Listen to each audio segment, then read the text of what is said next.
Ayan pala yung bahay namin. Ayan po.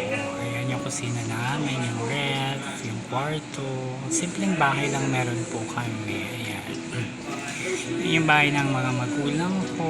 Gusto ko siyang pagandahin. Ayan yung kusina namin. Ayan yung lutuan. Ito yung likod ng bahay namin. May mga garden. Ayan. Si mama nangunguha ng kung ano-ano. Tanglad.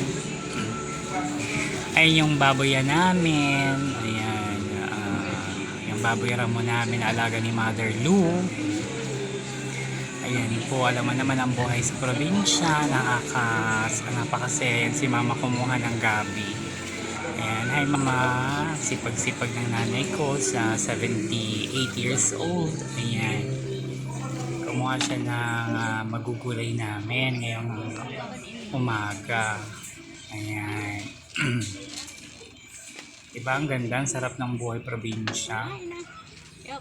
Yan si mother. Ito na nga kami kumakain. Si mama, si Sichan, si Banban, si ate, si papa. Ayan. Sarap ng kain namin. Yung ulam namin ngayong tanghali.